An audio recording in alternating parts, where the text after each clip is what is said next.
ก็กลัวว่าจะเป็นนายพรานเดินมาทางนี้เพื่อจะมาฆ่าตัวเธอแม่หมูตัวนี้ก็เลยทิ้งลูกทั้งสองแล้ววิ่งหนีเข้าป่าไปซะลูกน้อยก็ห้องอิดอยู่ในหูหันหญิงชราเดินผ่านมาถึงตรงนั้นก็ได้ยินเสียงหมูน้อยห้องอยู่มันเป็นเสียงหมูนี่นะมันห้องอยู่ทางใดก็เลยได้เลิกหญ้าเลิกอย่างเต็มนั้นพอปรากฏว่าไปหันหมูน้อย2 ตัวอยู่ในม่องอยู่ในหูที่แม่หมูคุดไว้หันสถาญาติโยมนางก็เลยร้องแรงอย่างตกใจเพราะจะหย่ำแล้วสถาเพราะในหลุมหันมันมียาบังเห็นโอ้อีกเกือบย่ำแล้วอีนะเจ้ามาอยู่กันที่นี่อย่างใดนี่ลูกน้อยทำไมเจ้าถึง2 ตัวมานอนอยู่แบบนี้คนทั้งหลายเที่ยวไปเที่ยวมาก็จะมาย่ำเจ้ากันนี่หญิงชราก็เอ่ยขึ้นนะพร้อมกับใจสายตากวาดไปหาว่าแม่หมูอยู่แถวนั้นก็จะก็พอไปแถวนั้นก็ไล่วีแววของแม่หมูและเดินเสาะพอก็บาหันแม่หมูอยู่แถวนั้นเลยสถาหญิงชราก็เลยกล่าวขึ้นว่าเจ้า2 ตัวคงจะถูกแม่ของเจ้าทิ้งเหียแล้วอย่างใดดีถ้าปล่อยไว้ตรงนี้ก็คงจะตายเพราะมีอย่างกินยังน้อยอยู่หากินยังบาจ้างเตื้ออันเจ้าไปกับแม่เนาะหมูน้อยนางก็เลยโดยความเมตตาสุกรถึง2 ตัวหมูน้อยถึง2 ตัวก็ได้อุ้มลูกหมู2 ตัวใส่ตะกร้าที่มีฝ้ายอยู่หั่นสถาญาติโยมนางไปเก็บฝ้ายมาเนาะแก่นฝ้ายอย่างต่างๆก็อยู่ในตะกร้าอยู่ก่อมหูจะเอาหมูใส่ทั้งใดก็เอาใส่ตะกร้าหั่นหาบไปเดินทางไปยังบ้านของตนเมื่อไปถึงบ้านแล้วหญิงชรานั้นก็เลยได้เอาลูกหมูนั้นวางไว้ที่กลางเฮือนหั่นอย่างใดดีเนาะหมูน้อยเหี่ยเนาะมันยังน้อยอยู่มันยังหล่นไปไหนบ่ได้ก็ห้องอิดตัวโกนหญิงชราไปหญิงชรานั้นก็ด้วยความเมตตาคุณนาหมูน้อยนั้นก็เลยตั้งชื่อมันมี2 ตัวก็ตั้งชื่อทั้ง2นั้นว่ามหาตุลทิละหมูตัวที่ใหญ่ๆน้อยหมูตัวที่ท่าทางจะเป็นปีนั้นตั้งชื่อว่ามหาตุลทิละส่วนตัวน้อยชื่อว่าจุลตุลทิละโดยที่เจ้าหมูน้อยถึง2 ตัวนั้นยังน้อยอยู่เนาะบ่มีลูกนางเองนั้นก็บ่มีลูกจึงได้เลี้ยงลูกหมูน้อยนั้นเหมือนกับว่าเป็นลูกของตัวเก่าเป็นลูกแท้ๆของตัวเก่าในเวลาต่อมาหมูทั้งคู่ก็เติบใหญ่มีร่างกายอ้วนท้วนสมบูรณ์ไปไหนก็ต้อยกลยายไปติดตามยายไปทำสวนก็ไปตัวชาวบ้านจึงเริ่มถามถามว่าหมูมันใหญ่แล้วหมู2 ตัวนี้มันใหญ่แล้วยายบอกขายก้านะยายก็บอกปอกก้าทั้งหลายหมู2 ตัวนี้บ่ได้เลี้ยงไว้ขายเนอะเก็บมันมาเลี้ยงตั้งแต่น้อยๆแล้วมันเป็นหมูกำพร้าบ่ได้เลี้ยงว่าจะกินเนื้อกินอย่างมันบ่ได้เลี้ยงเพื่อจะเอาไว้ขายเลี้ยงไว้เป็นเปื่อนอยู่อย่างเอี้ยละเลี้ยงไว้เหมือนกับเป็นลูกตัวตนคนหนึ่งจึงบ่ขายบ่ต้องมาถามซื้อตาใดยายก็บ่ขายว่าจนกระทั่งคืนหนึ่งมีงานมหรสพมหรสพงานรื่นเริงในเมืองพาราณสีแห่งนั้นสถานมหรสพเมื่อมีมหรสพก็จะมีการรื่นเริงมีงานรื่นเริงมีการเลี้ยงดูปูเชื่อกันกินเลี้ยงกันสถาญาติโยมในงานกินเลี้ยงนั้นก็มีพวกนักเลงสุราก็คือหมูขี้เหล้านะคะสถาหมู่ขี้เหล้าก็กินเหล้ากินยากันกินเหล้าสนุกสนานขึ้นเพลงร้องรำทำเพลงกันสถานกินเหล้าไปด้วยคนกินเหล้ามันต้องมีกับแกมนะมีกับแกมตอนยามเจ้ายามวันนี่ก็ไปเสาะซื้อกับแกมอย่างมาได้อยู่มีคนขายกับแกมก็ซื้อกับแกมมากินกินไปกินมาเหล้ายาก็เอามาเสิร์ฟกันตลอดทีนี้กับแกมมดสถา เอาพอบะขำบะแรงละกับแกมมดไปเชาะซื้อที่ไหนก็บ่มีในกลุ่มนั้นก็ว่าอย่างใดดีบ่เดียวเขากินกันเหล้าบ่มีกับแกมบ่ท่าก้ายนะเขาจะไปเสาะหากับแกมที่ไหนดีบ่เดียวนี้ก็มืดก็ค่ำแล้วไปที่ไหนก็บ่มีขายเขาจะเนี่ยอย่างใดดีทั้งหมดก็เลยจวนกันว่าบ่เดียวได้ข่าวว่าอันบ้านในหมู่บ้านเฮาเนี่ยมีหญิงชราคนหนึ่งอยู่ท้ายบ้านพุ่นนะแกเลี้ยงหมูไว้2 ตัวอ้วนใหญ่กำลังดีเลยลูกปิดเขาไปซื้อมาบุ๊บบ่อีวะสถานตั้งหลายหมูขี้เหล้าบ่มีอย่างกินจะไปเชาะอาหารที่ไหนก็มีกินเลยจวนกันไปจะไปซื้อหมูยายชราคนนั้นพอมีคนเสนอก็มีพวกในกลุ่มนั้นตึงหัวหน้ามันนั้นหัวหน้าขี้เหล้าก็บอกถ้าอย่างนั้นเขาลองไปถามยายพอแล้วเพื่อแกจะขายหมอนั้นก็ว่าปกติแล้วมีคนไปซื้อแล้วแกตึงบ่ยอมขายนะลูกปีจังเถอะนะไปถามก่อนบันแน่ว่าเฮ้ยบางเตือจับแต่ยามที่แกต้องการเงินไงต้องการเงินก็อาจจะขายก็ได้ปะเอาปลากันไปบ้านหญิงชรานั้นว่าหมู่ขี้เราตั้งหลายก็ปากันยกขยงไปติ้วขวดเราไปตัวเหี่ยไปถึงที่บ้านยายซึ่งเป็นเป้าหมายในการเดินทางมาของหมู่เขาเมื่อไปถึงบ้านยายแล้วก็ถามว่าคุณยายครับหมู่ผมมาที่บ้านคุณยายนี่ทราบว่าคุณยายมีหมูอยู่2 ตัวแม่นก็ยายขายให้ผมสักตัวบอกว่าอันหญิงชราก็บอกว่าหมู2 ตัวนี้ยายบ่ขายเนอะไอ้น้อยตั้งหลาย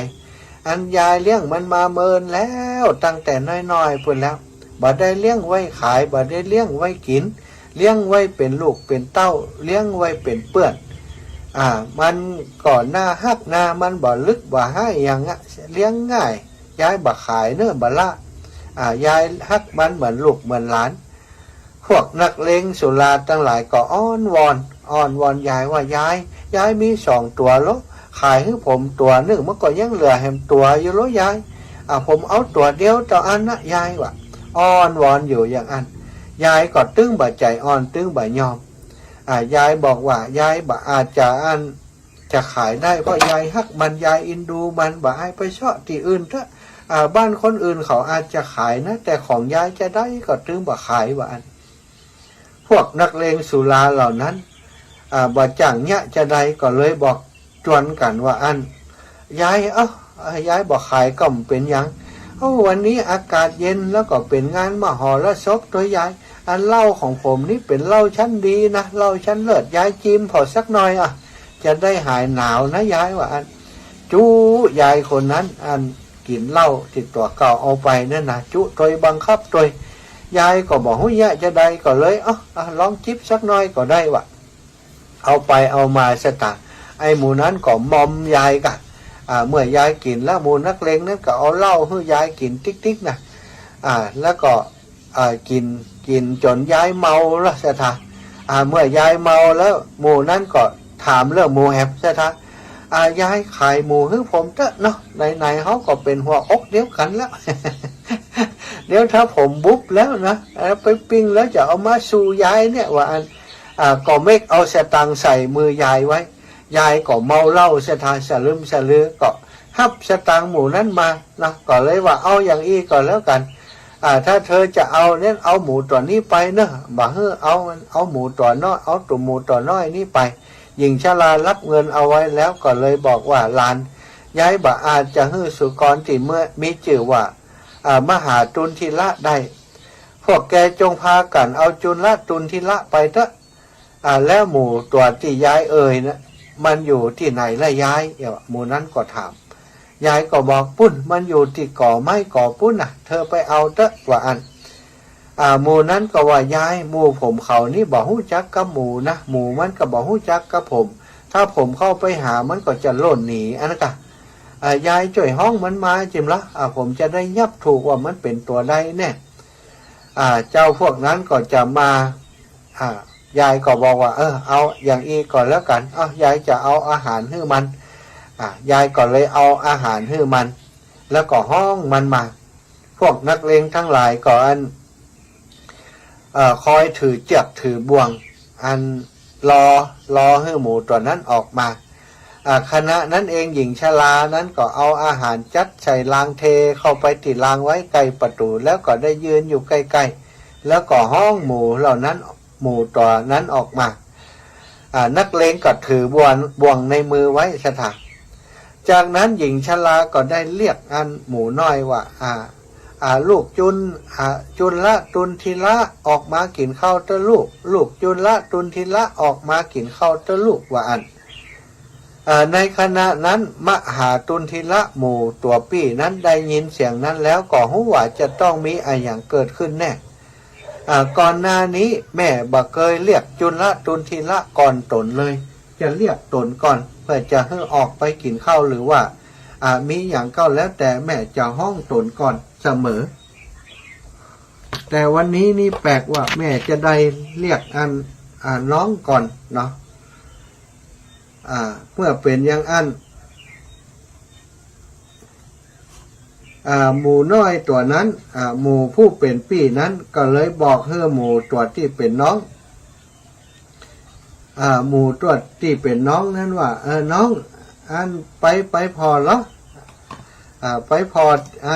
ตอนนี้อีแม่ได้ห้องเฮานั้นมันมีอะไรอย่างเกิดขึ้นจ้าอีเนาะ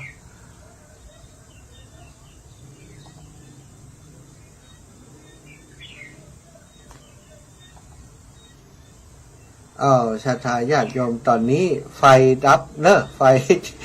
ฟที่คอมอาตมาดับตอนนี้ไฟดับไปตังเฟซบุ๊กไลฟ์ยังออกอยู่เนาะแต่ว่าตังสถานีนี้ไฟดับไปขออนุญาตรีเซ็ตใหม่กรรมเนอะศรัทธาทั้งหลายขออนุญาตรีเซ็ตใหม่กรรมตอนนี้ดับไปแล้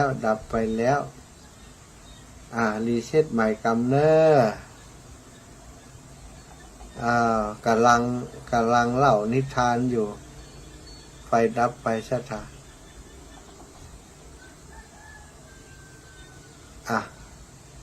ตอนนี้เสียงเงียบไปเนาะเสียงดับไปเนื้ออาตมาภาพขอเวลาแป๊บหนึ่ง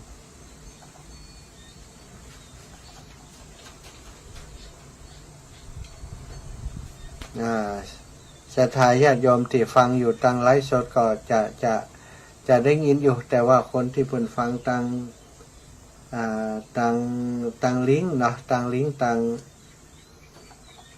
ก์ของสถานีนั้นตอนนี้จะบ่ได้ยินศรัทธา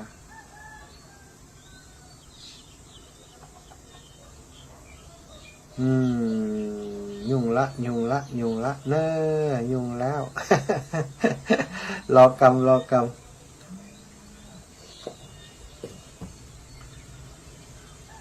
สัญญาณดับไปแล้วไหมล่ะมาแล้วเหรอเสียงดังเลยนี่หวักแล้วเหรอดังแล้วเนาะดังแล้วแสดงว่าเปิ่นเกาะจากสัญญาณไลฟ์สดไปเนาะแม่เนาะสาธุเนอะขอบคุณคนที่เปิ่นมอนิเตอร์อยู่เนาะพอดีสัญญาณจากตังลิงก์มันหลุดไปก็เดี๋ยวก่อยแก้ไขกันแล้วกันเนาะเอาชั่วโมงนี้ให้จบก่อน ดีว่าได้ไลฟ์สดไปตัวเนาะครูบาอาจารย์คงจะลิงก์จากสัญญาณทางไลฟ์สดทางเจ้าหน้าที่คงลิงก์จากสัญญาณทางไลฟ์สดไปถึงตะกี้เนาะเมื่อหมูตัวปี้เนาะตัวปี้ก็บอกคือน้องว่าลองไปพอแล้วลองไปพอแล้ววันนี้รู้สึกว่าผิดปกตินะกูเตือนั้นอีแม่จะห้องอ้ายก่อนนะแต่วันนี้จะได้ว่าห้องน้องก่อนสงสัยมีไอ้อย่างบ่ชอบมาพากลสักอย่างละน้องลองไปพอเนอะหมูตัวน้อยหมูผู้น้องนั้นก็เลยได้ออกไปพอเสียท่าออกไปพอก็ปรากฏว่าได้ไปหันหมู่นักเลงสุราทั้งหลายเนาะพร้อมกับบ่วงที่ถืออยู่ในมือนั้นได้ยืนดักรอแอบอยู่ตั้งหลังของผู้เป็นแม่หญิงชรานั้นตีห้องน้องหมูออกมานั้นก็ได้หันเขามายืนเอาบ่วงเพื่อจะดักจับหมูอยู่ก็ได้กลับมาหาตุนทีละ มหาตุลทุละหันยังอันก็ถามว่าอันหันน้องมาหาโดยตัวสันก็ถามว่าเจ้าหันอย่างมาถึงได้ตัวสันวันนี้แม่ฮื้อเข้าสวยแล้วมีคนถือบ่วงยืนอยู่ข้างๆปิดเมื่อก่อนมักจะฮื้อข้าวต้มติดปรุงโดยข้าวรำข้าวหรือไม่ก็ข้าวตังแก่พวกเราตอนนี้ล้างอาหารเต็มไปด้วยข้าวสวยล้วนๆหมู่ผู้ที่เป็นปี่ได้ฟังดังนั้นก็บอกว่าโอ้น้องจุลตุนทิละเอ๋ยธรรมดาแม่ของเฮาเมื่อเลี้ยงสุกรย่อมเลี้ยงเพื่อประโยชน์กันทั้งนั้นน้องอย่าคิดมากเลยจากนั้นมหาตุลทิละก็ลำลึกถึงบารมีตั้งหลายแล้วก็ทำเมตตาบารมีให้ถือกำเนิดขึ้นพร้อมกับยกบทแรกขึ้นมาเป็นตัวอย่างเสียงดังนั้นก้องไปทั่วเมืองพาราณสีที่กว้างยาวทั้งสิ้น12 โยชน์พระราชาเมืองพาราณสีและชาวเมืองต่างพากันเดินมาตามที่มาของเสียงด้านนักเลงสุราก็พากันทิ้งบ่วงแล้วก็ยืนฟังธรรมด้านหญิงชราหายเมาเป็นปริดทิ้งพระมหาสัตว์ได้กล่าวปรารภเทศนาแก่จุลตุนทิละท่ามกลางมหาชนว่าจุลตุนทิละหันไปถามพี่ชายว่าห่วงน้ำอย่างนอที่บ่มีโคลนตมอย่างที่เรียกว่าเหงื่อใครแล้วอย่างที่เรียกว่าเครื่องรูปไล้กลิ่นอย่างบ่ขาดหายมาแต่ไหนแต่ไรปี่ซึ่งอันมหาตุนทิละนั้นได้แสดงธรรมก่อนที่น้องจะถามเนี่ยนะน้องก็เลยถามธรรมที่พี่อ้ายได้แสดงไปพระมหาสัตว์ได้ยินคำถามอย่างอันแล้วก็กล่าวว่าถ้าเช่นนั้นเธอจงฟังให้ดีน้องห่วงน้ำคือพระธรรมบ่มีคนตมห่วงน้ำคือพระธรรมบ่มีคนตมบาปเรียกว่าเหงื่อใครและศีลเรียกว่าเครื่องรูปไล้แต่ไหนแต่ไรมากลิ่นของศีลนั้นบ่ขาดหายไปเราชนผู้บ่หูผู้ฆ่าสัตว์กินเป็นปกติจะเพลิดเพลินใจส่วนผู้รักษาชีวิตสัตว์บ่ฆ่าสัตว์เป็นปกติจะบ่เพลิดเพลินใจเมื่อวันเดือนเพ็ญมีพระจันทร์เต็มดวงแล้วเราชนผู้ละเลิงใจอยู่เท่านั้นจึงจะสละชีพได้บัณฑิตในสมัยก่อนทั้งหลายเรียกบาปว่าเป็นเหงื่อใครเพราะเป็นเช่นกับเหงื่อใครก็บาปนี้นั้นมีอย่างเดียวคือกิเลสเครื่องประทุษร้ายใจบาปมีมากอย่างคืออกุศลกรรมทั้งหลายที่ทรงจำแนกก็คือราคะโทสะโมหะศีลบ่ว่าจะเป็นศีล5หรือว่าศีล10น้องเอ๋ยบัณฑิตทั้งหลายเรียกศีลนี้ว่าเป็นเสมือนเครื่องรูปไล้ปิ่นของศีลนั้นบ่ขาดหายแผ่ไปทั่วโลกศีลย่อมหอมยิ่งกว่าดอกไม้ทั้งหลายคนผู้บ่มีความรู้ทั้งหลายเหล่านี้เมื่อฆ่าสัตว์จนเพลิดเพลินประพฤติกรรมนี้จะทำให้ไปเกิดในนรกและกำเนิดเป็นสัตว์เดรัจฉานถึงแม้จะเกิดเป็นมนุษย์ก็จะมีอายุน้อยคนโง่ย่อมสำคัญว่าบาปเป็นเหมือนน้ำผึ้งตลอดเวลาที่บาปยังบ่ให้ผลแต่เมื่อใดบาปให้ผลเมื่อนั้นคนโง่ก็จะเข้าถึงทุกข์เธออย่าเศร้าโศกอย่าร้องไห้ขึ้นชื่อว่าความตายบ่ใช่เฮาเฉพาะเฮาเท่านั้นแม้สัตว์ทั้งหลายที่เหลือทั้งหลายทั้งมวลก็จะถึงความตายในที่สุดพระมหาสัตว์แสดงธรรมโดยเสียงอันไพเราะโดยพุทธลีลาอย่างนี้แล้วก็ชุมนุมชนติบมาประชุมจุ่มนุมฟังธรรมก็ปรบมือส่งเสียงแส่ซ้องสาธุการดังกึกก้องฟ้าฝ่ายพระราชาเมืองพาราณสีก็ได้ฟังธรรมนั้นโดยก็ทรงบูชาพระโพธิสัตว์โดยราชสมบัติประทานยศแก่หญิงชราทรงรับเอาสุกรทั้ง2 ตัวไว้ทรงอาบน้ำโดยน้ำหอมได้ห่มผ้าประดับแก้วมณีติคอแล้วทรงนำเข้าไปสู่พระนครสถาปนาไว้ในตำแหน่งราชบุตรทรงประคับประคองด้วยบริวาร เป็นอันมากว่าอย่างอันสถานพระโพธิสัตว์ได้ฮื้อศีลแก่ข้าราชบริพารชาวนครพาราณสีและชาวกาสิกรัฐพากันรักษาศีล5ศีล10ทุกคนฝ่ายพระมหากษัตริย์ได้แสดงธรรมแก่ชนเหล่านั้นทุกวันปักนั่งในที่วินิจฉัยศาลพิจารณาคดีเมื่อพระมหากษัตริย์นั้นยังมีชีวิตอยู่ขึ้นชื่อว่าการโกงก็บ่มีในเมืองแห่งนั้นในการต่อมาพระราชาสวรรคตฝ่ายพระมหากษัตริย์ได้ให้ประชาชนถวายพระเพลิงพระสรีระของพระองค์แล้วได้จารึกคัมภีร์วินิจฉัยคดีไว้แล้วบอกว่าท่านทั้งหลายต้องดูคัมภีร์นี้พิจารณาคดีแล้วก็แสดงธรรมแก่มหาชนได้ฮือโอวาทด้วยความบัพประมาทแล้วก็เข้าป่าไปพร้อมกับจุลตุนทิละทั้งที่คนทั้งหลายพากันร้องไห้และคร่ำครวญอยู่นั่นเองโอวาทของพระโพธิสัตว์ครั้งนั้นเป็นไปถึง 60,000 ปีว่าอย่างอันสถาญาติโยมพระบรมศาสดาครั้นทรงนำพระธรรมเทศนานี้มาแสดงก็ประกาศสัจธรรมแล้วก็ทรงประชุมชาดกไว้ในที่สุดแห่งสัจธรรมภิกษุผู้กล่าว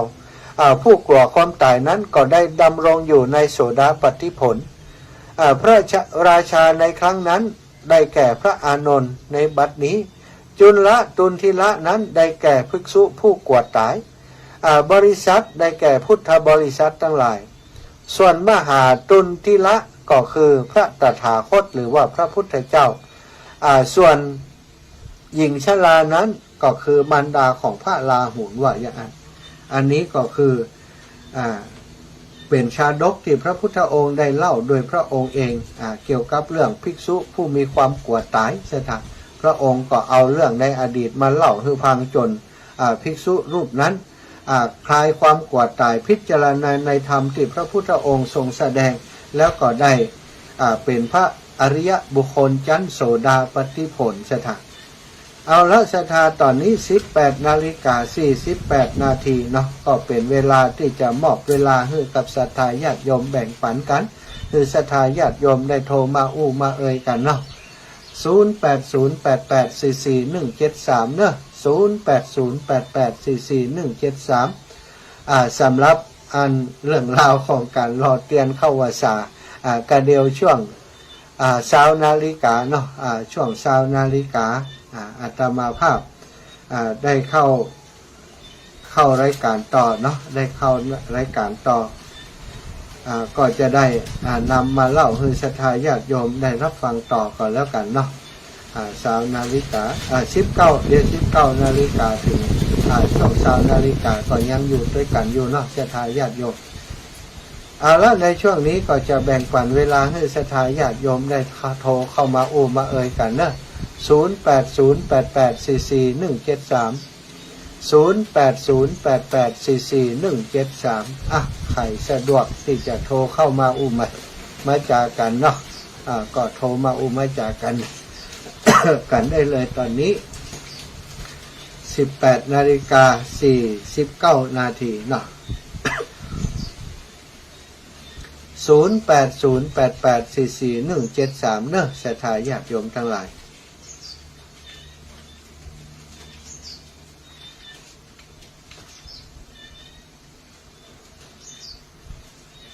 สำหรับศรัทธาญาติโยมที่ติดต่อมาเกี่ยวกับเรื่องของ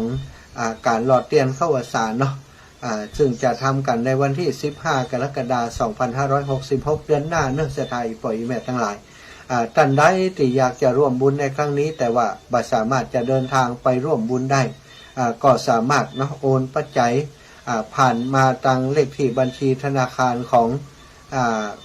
โครงการพัฒนาโรงเรียนขนาดเล็กซึ่งใจเป็นบัญชีในการทำกิจกรรมหล่อเตียนเข้าวสารในครั้งนี้เลขที่บัญชี5363034255เนอะ5363034255ศรัทธาปล่อยแม่ทั้งหลายสามารถโอนปัจจัยมาร่วมบุญร่วมกุศลด้วยกันได้ที่เลขที่บัญชี5363 034255เลขที่บัญชีชื่อบัญชีธนาคารว่าโครงการพัฒนาโรงเรียนขนาดเล็กเนาะสามารถจะโอนปัจจัยมาร่วมบุญร่วมกุศลด้วยกันได้เลยรักศรัทธาอีพ่ออีแม่ทั้งหลายเนอะช่วงนี้เวลานี้ถ้าใครสะดวกที่จะโทรเข้ามาก็สามารถโทรเข้ามาเลย0808844173เนาะอาตมาภาพบันแน่ใจว่าเสียงสัญญาณที่ลุดไปตะกี้ทำให้สถานีในเครือข่ายของเฮาลุดไปตัวก่อน การลุดไปก็คงจะศรัทธาญาติโยมที่ฟังอยู่ท่านตอนนี้อาจจะบริยินเสียงที่อาตมาสื่อสารไปในขณะนี้ก็ได้เจริญปอนโยมแม่อัมพรแม่ฟังอยู่เนอะเจ้าตะกี้เสียงลุดไปก่อนแม่ฮะเสียงแม่ไม่ได้โทรแล้วเจ้าไม่ใจเสียงงั้นไม่ใจเสียงงั้นต่าง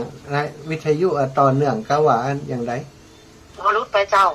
อ๋อเจ้าลุดไปกรรมเนาะเจ้าพอดีเป็นป้อนเข้าป้อนยาอันบอกมันอยู่แล้วก็ฟังไปเกยอะค่ะเจ้าอีป้อนี้ขึ้นก็แม่พ่อบอกใครดีเจ้าเนาะดูแลกันไปเนาะลูกบอกใครได้เนาะเจ้าร่วมก็เป็นแผลน้อยโอ้เจ้าดูแลกันไปแม่เนอะเจ้าสบายดีเนาะเจ้าแม่สบายดีแม่เจ้าขอบคุณอีแม่มีที่ไหนมีที่ร้อยรอพี่นะแม่มีที่ร้อยรอเจ้ามางานศพแม่ยายตะคืนก็ว่าจะไปงานศพบ่ได้ไปสักกำจัดรายการใจอาจารย์เนี่ย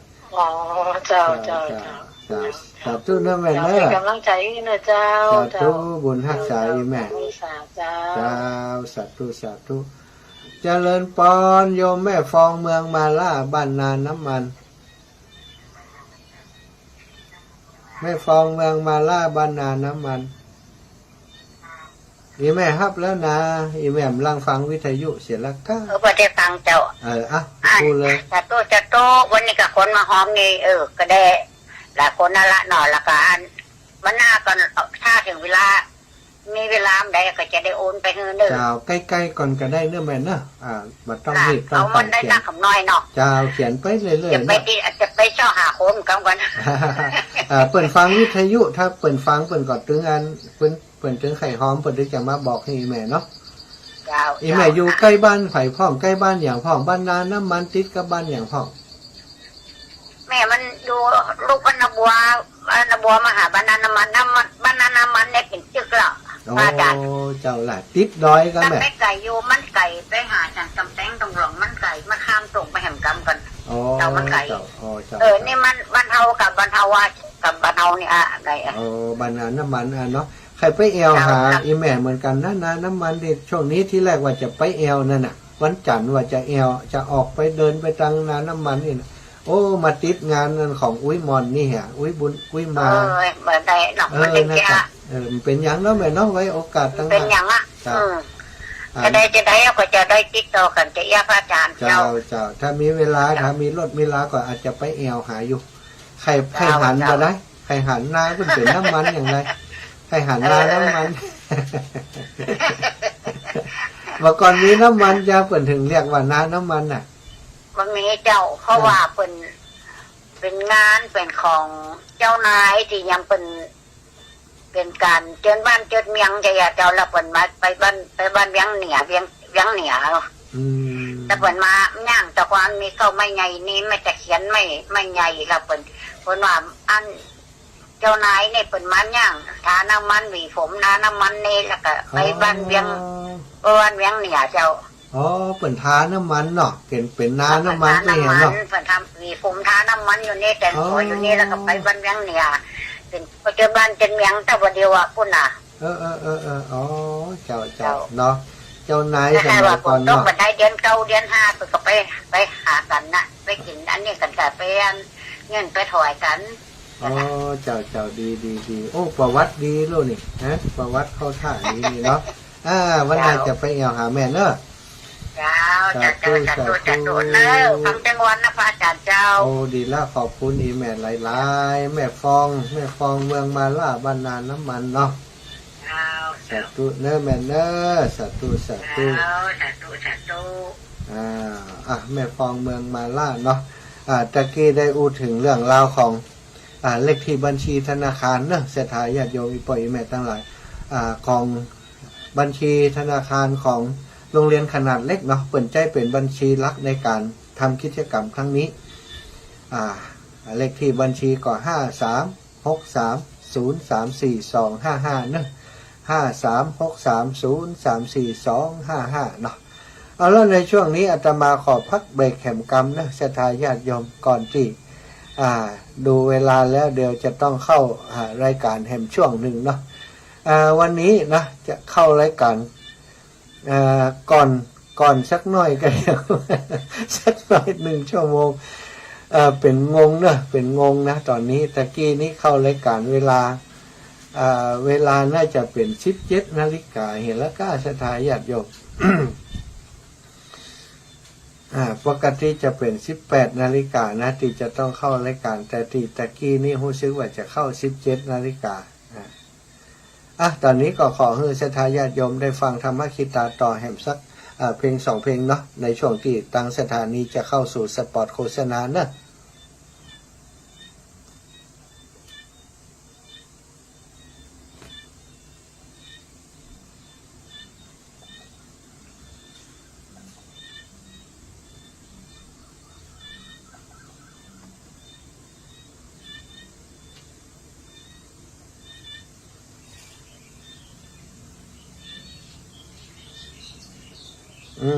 รู้สึกว่าเสียงจะหายไปค่ะ